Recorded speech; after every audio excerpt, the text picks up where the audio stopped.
So hello guys, welcome to the new video. इस video में हम स्टार्ट करने जा रहे हैं unit number 5, the most awaited lecture IoT one shot series का। ठीक है, देखो यूनिट 5 पूरे आईओटी के एंड सेम के सिलेबस में सबसे गंदा यूनिट है। क्यों?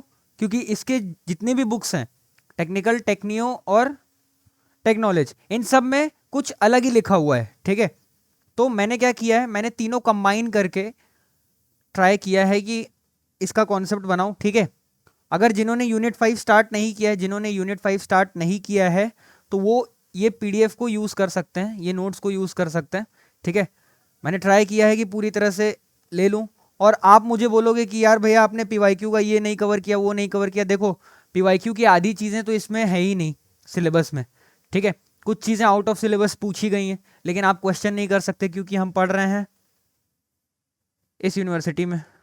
ठीक है, करेक्ट। So let's proceed. पहला टॉपिक है आईओटी के रिक्वायरमेंट्स। आईओटी की रिक्वायरमेंट्स, देखो ये कॉन्सेप्ट कैसे है मैं आपको समझाता हूं। ये कॉन्सेप्ट कैसे है, देखो कोई भी आईओटी सिस्टम आप बना रहे होते हो, तो उसमें कुछ रिक्वायरमेंट्स होती हैं कि ये बेसिक नीड्स या ये बेसलाइन रिक्वायरमेंट्स अगर सेटिस्फाई होंगे तो मेरा आईओटी सिस्टम अच्छा बनेगा। ठीक है, अब अगर मैं इन सबको ना पढ़ूं तो आप अपने दिमाग से सोचो। अब मैंने इतना आपको 3 यूनिट्स पढ़ाए हैं, ठीक है, आईओटी के बारे में 3 यूनिट्स पढ़ाए हैं। आप खुद सोचो क्या क्या लगेगा आईओटी के लिए। देखो क्या लगेगा, एक तो हार्डवेयर लगेगा। क्या लगेगा? हार्डवेयर लगेगा। दूसरा क्या लगेगा? आप बोल सकते हो पावर लगेगी, है ना, पावर लगेगी, पावर देने के लिए कंपोनेंट्स को। तीसरा क्या लगेगा? कनेक्टिविटी लगेगा। तीसरा क्या लगेगा? कनेक्टिविटी लगेगा। और कोई भी आईओटी सिस्टम क्या एक्सपेक्ट करता है कि आप वो उसको पूरी तरह से स्केलेबल बनाओ। आप उसको पूरी तरह से कैसा बनाओ? स्केलेबल बनाओ। स्केलेबल इन द सेंस कि मैं कुछ ऐड करना चाहूं उसमें, कुछ ऐड करना चाहूं तो इजीली ऐड कर पाऊं और वो अपग्रेड होता चला जाए। ठीक है, अब हम पॉइंट्स पढ़ लेते हैं। पहला क्या था? कनेक्टिविटी। कनेक्टिविटी आपको समझ आ गया होगा, मैं इसको डिस्कस नहीं कर रहा हूं, मैं फटाफट आगे बढ़ लेता हूं। यहां पे देखो मैंने ऑप्शंस दिए हुए हैं कनेक्टिविटी के, ये सारे हमने पढ़े हैं। ये सारे हमने ऑलमोस्ट सारे पढ़े हुए हैं। ठीक है, जो नहीं पढ़े वो आपको ऐसे भी पता है। ठीक है, आगे आते हैं। पावर, ऑब्वियस सी बात है यार, कोई भी आईओटी सिस्टम बनाओगे तो उसको पावर सप्लाई करने की जरूरत है। बिना पावर के वो चलेगा कैसे? है कि नहीं? बिना पावर के वो चलेगा कैसे? Next, security. पढ़ा था हमने कि आईओटी सिस्टम कितना भी अच्छा क्यों ना हो, उसमें भी सिक्योरिटी के इश्यूज हैं, तो एक बेसलाइन सिक्योरिटी मेजर उस पर सेटिस्फाई होना चाहिए। अब यहां पे मैंने चीजें लिखी हुई हैं, देखो क्या क्या रिक्वायरमेंट्स एक्सपेक्ट करते हैं कि एनक्रिप्शन हो उसमें।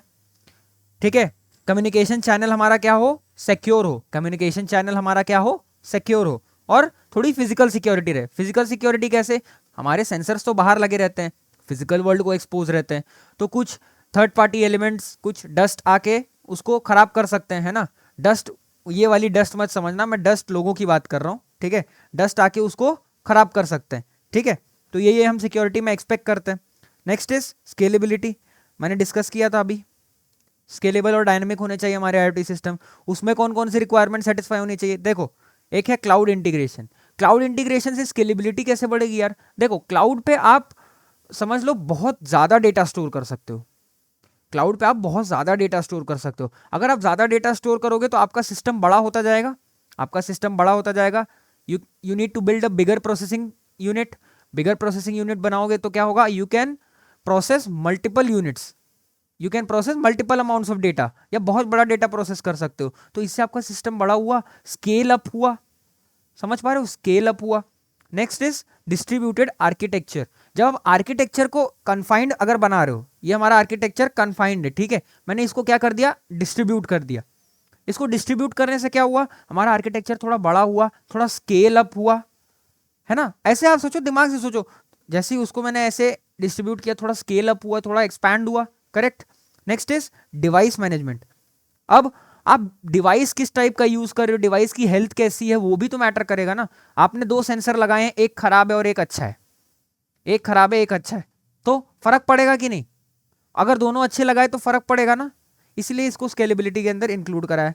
Next is cost effectiveness. ये आपको समझ आ रहा होगा, ये मैं नहीं एक्सप्लेन कर रहा हूं, जहां आपको अब मेरी जरूरत है मैं वहीं पे एक्सप्लेनेशन स्टार्ट करूंगा। इसके अंदर कुछ 2 रिक्वायरमेंट्स है, जैसे एनर्जी एफिशिएंट होना चाहिए, मेंटेनेंस एंड सपोर्ट। करेक्ट।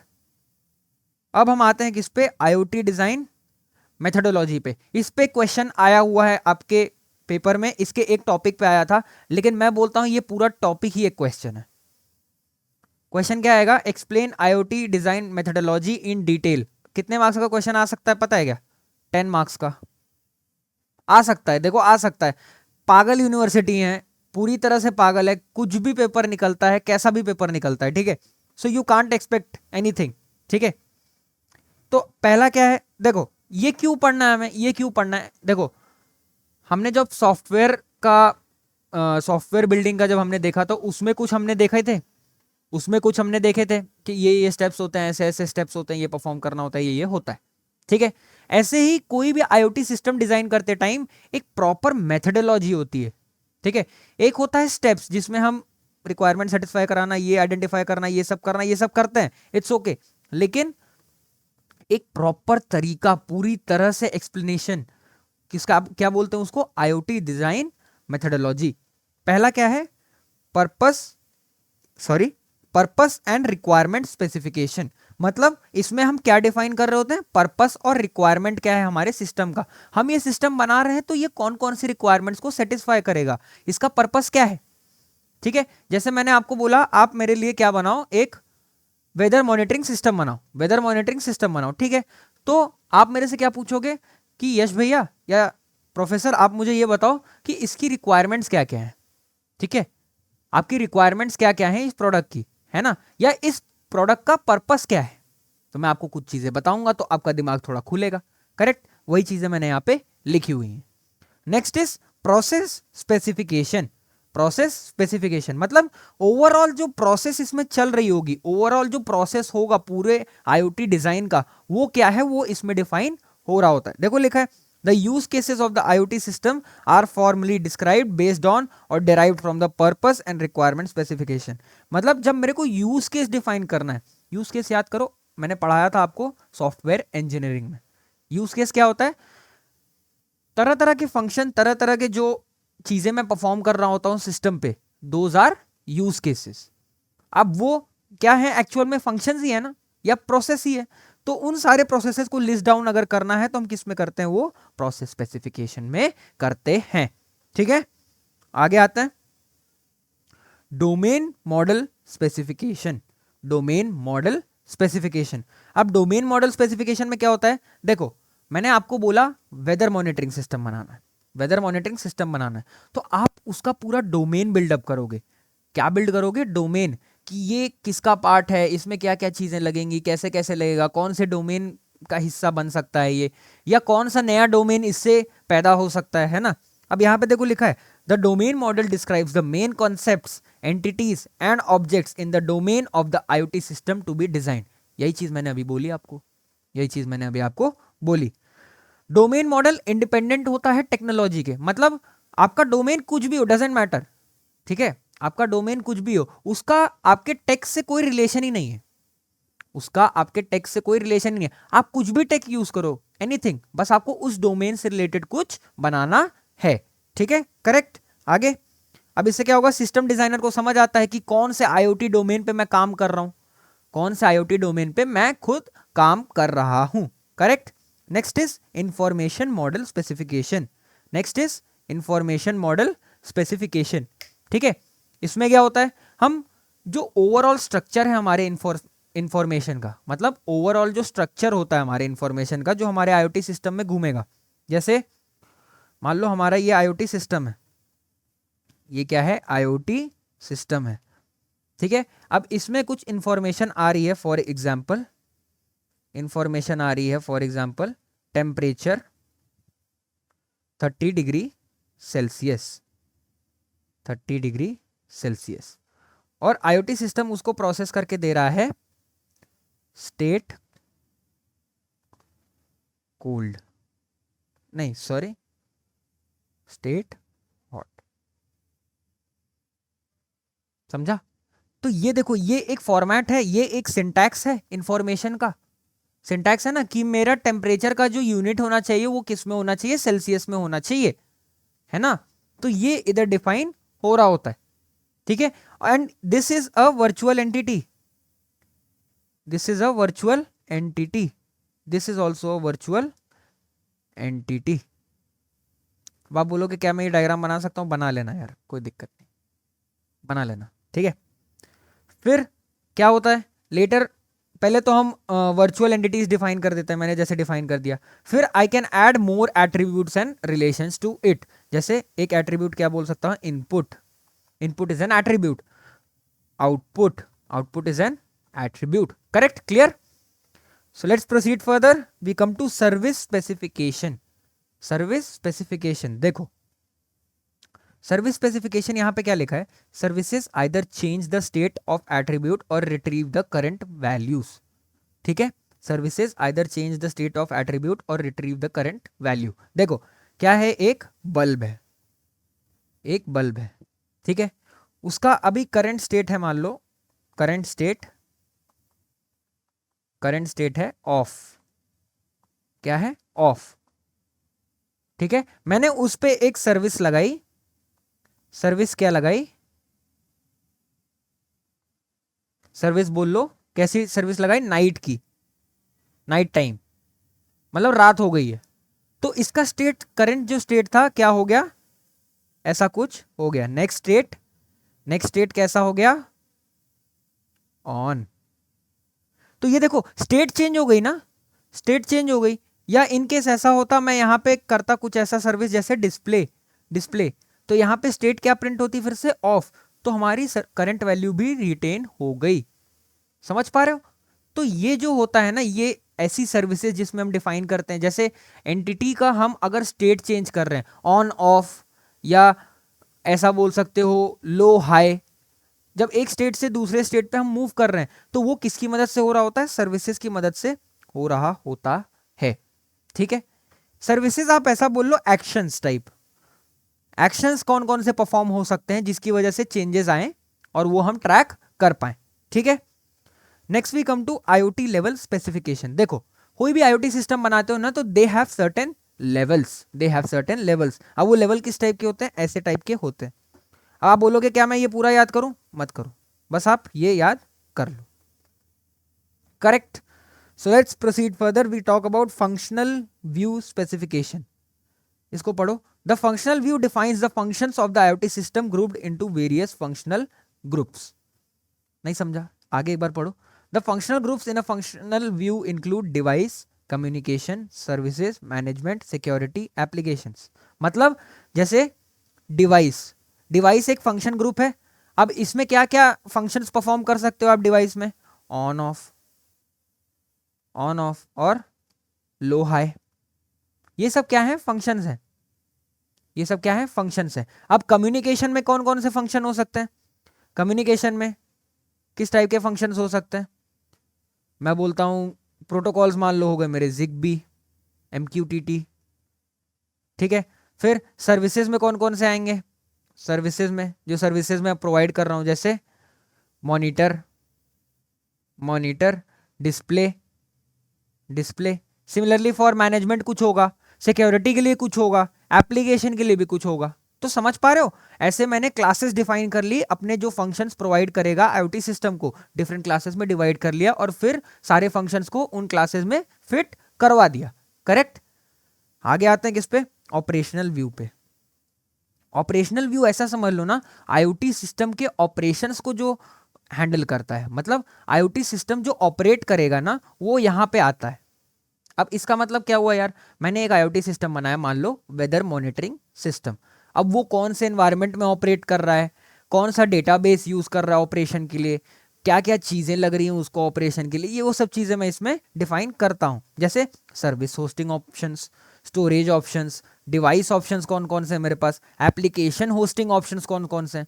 समझ पा रहे हो? आईओटी सिस्टम, आईओटी सिस्टम के डिप्लॉयमेंट एंड ऑपरेशंस की बात अगर मेरे को करनी है, एंड ऑपरेशन की बात अगर मेरे को करनी है तो मैं किस में करूंगा? वो ऑपरेशनल व्यू स्पेसिफिकेशन में करूंगा। ठीक है, let's proceed further, we talk about device and component integration. नाम से पता चल रहा है डिवाइसेस जो होते हैं, जो हमारे कंपोनेंट्स होते हैं, उनको हम क्या कराते हैं? इंटीग्रेट करा देते हैं। ठीक है, अब ये इंटीग्रेशन किसके थ्रू हो सकता है? वायर्स के थ्रू हो सकता है, कम्युनिकेशन चैनल्स के थ्रू हो सकता है, कम्युनिकेशन प्रोटोकॉल्स के थ्रू हो सकता है, क्लाउड के थ्रू हो सकता है, एज कंप्यूटिंग के थ्रू हो सकता है। क्लाउड कंप्यूटिंग के थ्रू हो सकता है। ठीक है, समझ पाए? यहां पे लिख देता हूं, can be done by wires, protocols, channels, edge computing etcetera. Correct. Next comes application deployment, मतलब फाइनली एप्लीकेशन डिप्लॉय कराना है। सारे प्रीवियस सारे मिला के जब बनता है एप्लीकेशन, फिर उसको हम डिप्लॉय करा देते हैं। यही पे यहाँ पे चीजें लिखी हुई हैं।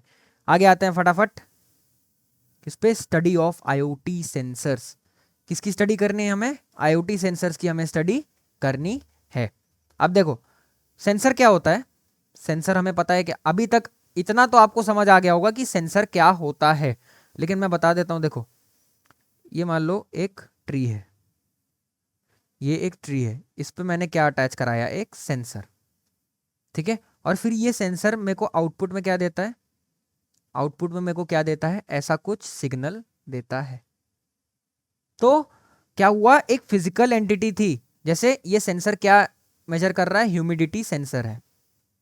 ह्यूमिडिटी सेंसर है कि उस ट्री में कितनी ह्यूमिडिटी, कितना मॉइस्चर प्रेजेंट है, वो डिटेक्ट करेगा। उसने कुछ ऐसा सिग्नल मेरे को दिया। तो क्या हुआ? एक फिजिकल एंटिटी ना, humidity is what? It is a physical entity. उसको किस में कन्वर्ट कराया? एक डिजिटल सिग्नल में। एक डिजिटल सिग्नल में। वही चीजें मैंने यहाँ पे लिखी हुई है। अब आप इसको जगह जगह पाते हो, अपने होम में, मोबाइल में, लैपटॉप पे, एवरीवेयर। इस पेन में भी एक सेंसर है, इस पेन में भी एक सेंसर है। प्रेशर सेंसर यहाँ पे लगा हुआ है। जितना हार्ड में प्रेस करूंगा इसको, उतना हार्ड इस पे लिखाएगा। जैसे ये देखो, मैं कम प्रेशर से प्रेस कर रहा हूँ तो कम ये लिखा रहा है, कम इंटेंसिटी से। ज़्यादा प्रेशर लगा रहा हूँ तो ज़्यादा इंटेंसिटी से लिखा रहा है। तो this is what is known as pressure sensor. ठीक है, आगे आते हैं हम। अब कोई भी आईओटी इंफ्रास्ट्रक्चर के लिए सबसे इंपॉर्टेंट क्या है? सेंसर। सबसे ज्यादा इंपॉर्टेंट। लिटरली आप कोई भी आईओटी सिस्टम बना लो, क्लाउड इंटीग्रेट करा दो, ये कम्युनिकेशन लगा दो, नेक्स्ट लेवल सिक्योरिटी लगा दो, लेकिन आपके आईओटी इंफ्रास्ट्रक्चर में सेंसर एग्जिस्ट ही नहीं करता। अरे महाराज मुझे ये बताओ, आप फिजिकल एंटिटी कहां से लाओगे? फिजिकल एंटिटी को ही तो मॉनिटर करने के लिए आईओटी बना है। जब फिजिकल एंटिटी को ही आप सिग्नल्स में कन्वर्ट नहीं करा पाओगे तो इतना बड़ा इंफ्रास्ट्रक्चर बनाने का क्या फायदा? इसीलिए उसको heart of any IoT infrastructure बोला जाता है। ठीक है, अब इसके दो टाइप्स हैं, एक है पैसिव, एक है एक्टिव। नेट पे सर्च करोगे और मिल जाएंगे, स्टैटिक, डायनेमिक, ये वो, है ना। पैसिव में क्या होता है?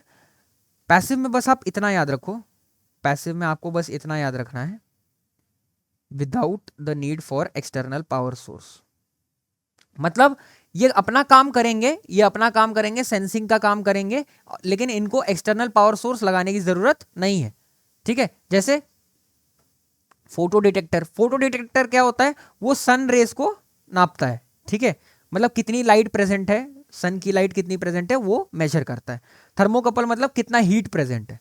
तो ये इनको ऐसे कुछ अलग से पावर सोर्स की जरूरत नहीं है, ये नेचुरल सोर्सेज यूज कर लेते हैं, जैसे सनलाइट और you can say pressure use कर लेते हैं। ठीक है, आगे आते हैं एक्टिव सेंसर पे। इनको एक्सटर्नल सोर्स बराबर लगता, इनको एक्सटर्नल सोर्स बराबर लगता है। जैसे रेडार सेंसर, सोनार सेंसर। सोनार सेंसर क्या होता है? वाटर्स में यूज होता है, used in submarine, I can say in submarine and ships.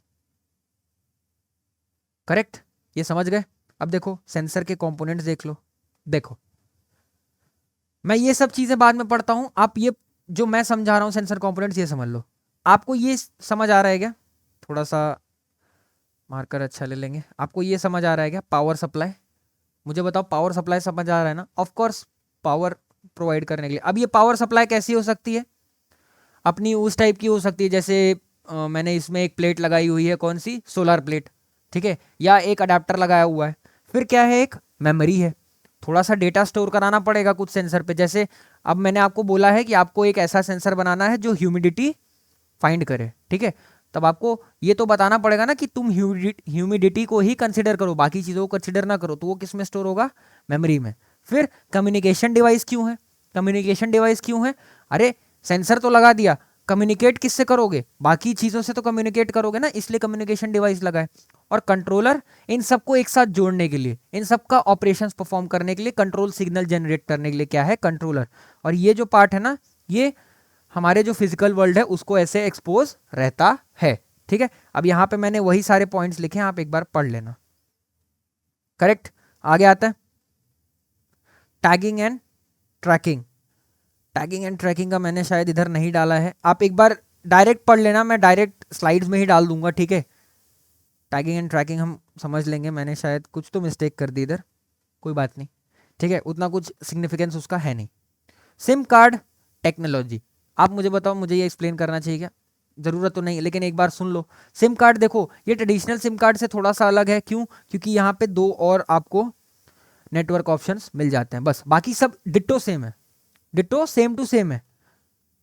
ये देखो, ये डायग्राम आपको पता है, आप कोई नया सिम लेते हो तो एक बड़ी सी सिम मिलती है which is known as mini SIM, फिर उसको थोड़ा सा उसका ब्रैकेट बाहर निकाल दिया तो it comes out to be micro SIM, then फिर एक और ब्रैकेट बाहर निकाल दिया तो वो क्या बन जाता है, नैनो सिम। एक बार ये पढ़ लेना, इसकी जरूरत ही नहीं है समझाने की, आपको ऑटोमेटिक समझ आ जाएगा। Next is most important, IoT security. IoT security, अब देखो समझो, आपने क्या बनाया, एक IoT सिस्टम बनाया, आपने क्या बनाया, एक IoT सिस्टम बना दिया। अब इसमें क्या करना है, देखो IoT सिस्टम किस पे बेस्ड है, नेटवर्क पे बेस्ड है। IoT सिस्टम किस पे बेस्ड है, नेटवर्क पे बेस्ड है। और कोई भी चीज नेटवर्क पे आई ना तो एक एंड पॉइंट मिलता है, एंड पॉइंट, और एंड पॉइंट नहीं बोलेंगे, एंट्री पॉइंट बोलेंगे। क्या बोलेंगे, एंट्री पॉइंट। किसका एंट्री पॉइंट, कोई भी अटैकर को एंटर कराने का, कोई भी अटैकर या अटैक को एंटर कराने का एक एंट्री पॉइंट मिलता है। क्या मिलता है, लूप होल और एंट्री पॉइंट, लूप होल और एंट्री पॉइंट। ठीक है, जैसे ही अटैकर एंटर करेगा ना, it starts playing with your system. कैसे प्ले करेगा, फिजिकल डैमेज कर सकता है, फिजिकल डैमेज कर सकता है, जैसे आपके सेंसर को ही खराब कर दिया। ठीक है, कुछ डस्ट पार्टिकल्स टाइप आए, उन्होंने स्क्रू ड्राइवर से आपके सेंसर को ऐसे खोद दिया, वो टूट गया। ठीक है, waste. Next is network type damage. Network type damage में क्या होता है, आपके चैनल्स को वो करप्ट कर देता है, या आप जो डेटा ट्रांसफर कर रहे हो उसको करप्ट कर देता है, उसको मैनिपुलेट कर देता है। तो this is what is concern of IoT security. यहां देखो, IoT सिक्योरिटी 2 एस्पेक्ट्स को कवर करता है, फिजिकल, जो मैंने आपको डस्ट पार्टिकल्स वाला एग्जांपल दिया, और फिर नेटवर्क। अब कोई भी IoT में ना कुछ वल्नरेबिलिटीज होती हैं, वल्नरेबिलिटीज को ही आप क्या बोलते हैं, एंट्री पॉइंट्स, एंट्री पॉइंट्स और लूप होल्स। बहुत ढेर सारे IoTs में वीक ऑथेंटिकेशन होता है, मतलब सही से ऑथेंटिकेशन नहीं करते हैं, ऐसे ही टाइम पास करने के लिए, पैसे बचाने के लिए ऑथेंटिकेशन में उतना पैसा इन्वेस्ट नहीं कर सकते हैं। एनक्रिप्शन सही से नहीं परफॉर्म करते हैं, प्रॉपर प्रोटोकॉल्स नहीं यूज करते कि आपका डेटा एनक्रिप्ट रहे। वो बोलते हैं यार क्लाउड यूज कर रहे हैं सब चलेगा, लेकिन यूजुअली ऐसा नहीं होता है। फर्मवेयर में प्रॉब्लम्स, मतलब उनका सॉफ्टवेयर उन्होंने प्रॉपर सिक्योरिटी पैराडाइम यूज करके नहीं बनाया है। ठीक है, कोई भी डेटा किसी भी क्लास को जा रहा है, किसी भी ऑब्जेक्ट में ट्रांसफर हो रहा है, कैसे भी हो रहा है, तो ये एक और वल्नरेबिलिटी है। फिर इनसिक्योर प्रोटोकॉल यूज कर रहे हैं, चैनल यूज कर रहे हैं, जो सिक्योर नहीं है प्रोटोकॉल, जो चैनल सिक्योर नहीं है वो आप यूज करोगे तो ऑब्वियसली वल्नरेबिलिटी आएगी ही आएगी। अब ये लाइन आप पढ़ लेना, वही जो मैंने बोला है। ठीक है, आगे आते हैं। इसमें कुछ चैलेंजेस होता है। ठीक है, इसमें कुछ चैलेंजेस होते हैं। देखो इस पे एक क्वेश्चन आया हुआ है, इसका क्वेश्चन मेरे को याद नहीं आ रहा है, आपका IoT का कुछ तो क्वेश्चन आया है जिसमें वो बोल रहा है कि why do we need security करके, why do we need IoT security, या ऐसा कुछ आया है।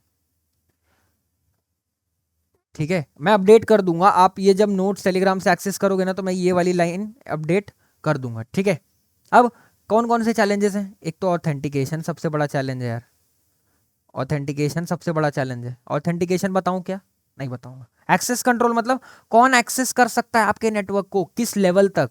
जैसे अगर मेरे को सेंसर्स एक्सेस करना है तो वर्कर एक्सेस कर सकते हैं, अगर मेरे को क्लाउड एक्सेस करना है तो कौन एक्सेस कर सकता है, डेवलपर एक्सेस कर सकता है, डेटाबेस एडमिनिस्ट्रेटर कर सकता है, अगर मेरे को बैकएंड एक्सेस करना है तो कौन कर सकता है, डेवलपर कर सकता है ना। लेवल्स बने हैं ना, लेवल्स हैं, लेवल वाइज एक्सेसिंग कंट्रोल दिया जाता है। फिर प्राइवेसी, डेटा की प्राइवेसी, डेटा की प्राइवेसी। फिर आपकी कुछ पॉलिसीज होंगी, आपकी कुछ पॉलिसीज होंगी, उनको एनफोर्स करके रखना, उनको एनफोर्स करके रखना कि अच्छा मैं ये चीज़ें करूंगा, ऐसे ऐसे चीज़ें करूंगा, इनके अलावा मैं कुछ भी और काम नहीं करूंगा, तो उनको एनफोर्स करके रखना। ठीक है, फिर ट्रस्ट, पूरी दुनिया किस पे कायम है? ट्रस्ट पे। ट्रस्ट टूटा, सब कुछ टूट गया, खत्म। ठीक है, कबीर दास का वो दोहा है ना, कुछ तो धागा वाला, वो मेरे को याद नहीं है, लेकिन वो भी ट्रस्ट पे बेस्ड है।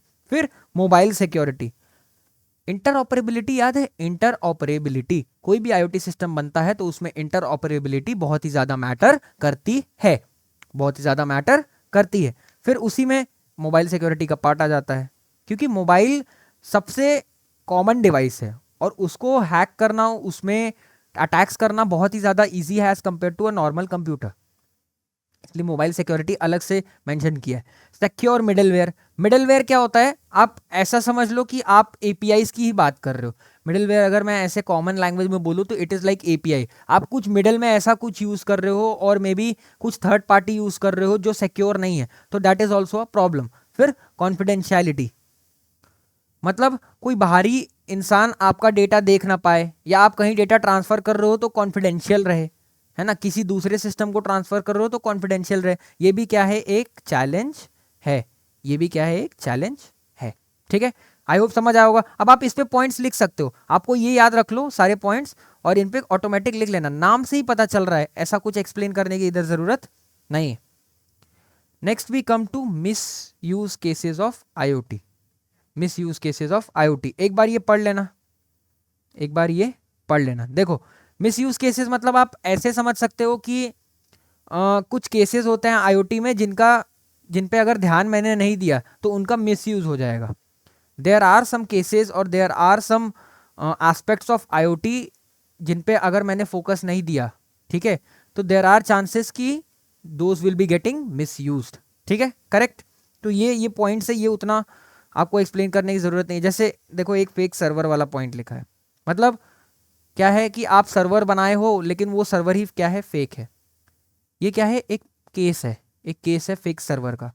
ठीक है, तो इसका बहुत आसानी से मिसयूज होता है, इसका बहुत आसानी से मिसयूज होता है। कैसे मिसयूज होता है? मैं आपको एक सिंपल सा एग्जांपल देता हूँ। आप टेलीग्राम चैनल ज्वाइन करते हो किसी का, ठीक है, तो उस पर बहुत लोग रैंडम लिंक्स डालते हैं, ठीक है, बहुत लोग रैंडम लिंक्स डालते हैं। एक कुछ लिंक लिखा रहता है, कुछ लिंक लिखा रहता है, अमेजोन का मान लो एक लिंक है, उसका आप डोमेन पढ़ना, उसका आप डोमेन पढ़ना, वो अमेजोन नहीं होता है, उसका सर्वर कुछ फेक ही है, अलग ही सर्वर है, उनका सर्वर कुछ अलग ही है। उस पर आप जाओगे तो फिर आपके कंप्यूटर में बहुत ढेर सारी चीजें लोड हो जाती हैं कुकीज के थ्रू। ठीक है, so this is an example of fake server. आगे आते हैं किस पे? खत्म हो गया? अरे इतना ही था क्या ये? हाँ इतना ही था। ठीक है, अब देखो, आईओटी सिक्योरिटी मैंने अच्छे से एक्सप्लेन कर दिया। आईओटी कम्युनिकेशन, देखो आईओटी कम्युनिकेशन में क्या कॉन्सेप्ट्स है कि कम्युनिकेशन होता कैसे है। क्या मैं पढ़ाऊँ? नहीं पढ़ाऊंगा, क्यों? क्योंकि पिछले यूनिट में ही पढ़ा है, पिछला यूनिट पूरा कम्युनिकेशन ही था, है ना। फिर सिक्योर कैसे बना सकते हैं, how to make it secure, how to secure it, ये भी आपको समझ आ जाएगा, एक बार आप पढ़ो आपको समझ आ जाएगा कैसे सिक्योर बना सकते हो। Using secure protocols, secure protocols, proper authentication, proper authentication, है ना। और क्या हो सकता है आपके पास ऑप्शन? और क्या ऑप्शंस हो सकता है इधर? आप ऐसा बोल सकते हो कि कॉन्फिडेंशियलिटी मेंटेन कर सकते हो, जो मैंने अभी आपको पढ़ाया था, कॉन्फिडेंशियलिटी, कॉन्फिडेंशियलिटी। ठीक है, ये चीज़ें इधर हो गई आईओटी कम्युनिकेशन का पार्ट। ठीक है, अब ये मैंने हार्डवेयर और सॉफ्टवेयर वाला पार्ट क्यों नहीं एक्सप्लेन किया? क्योंकि आपको हार्डवेयर पता है और सॉफ्टवेयर पहले से ही पता है। अब आईओटी से कैसे रिलेट कराना है, आप एक बार बुक देख लेना, आपको तुरंत समझ आ जाएगा।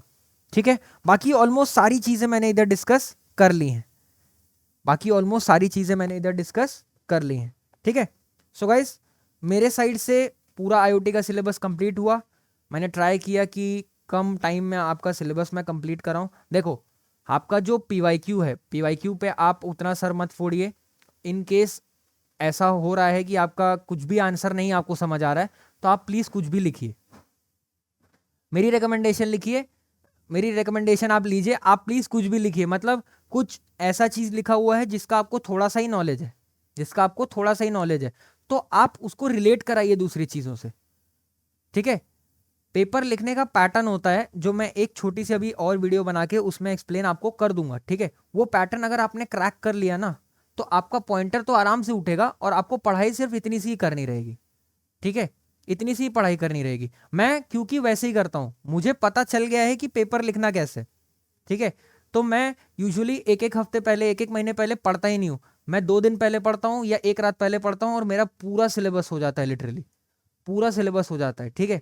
और आप मुझ पे तो हमेशा ट्रस्ट करते ही हो, यश भैया के ट्रिक्स पे हमेशा ट्रस्ट किया है, हमेशा उनके कॉन्सेप्ट पे ट्रस्ट किया है, इसीलिए आपके पेपर्स अच्छे जा रहे हैं। तो मैं शेयर करता हूँ वो सब चीज़ें, ठीक है। फिर मिलते हैं नेक्स्ट वीडियो में कोई नई सीरीज के साथ, मे बी PPL और MIS, ठीक है। So guys till then take care and bye bye.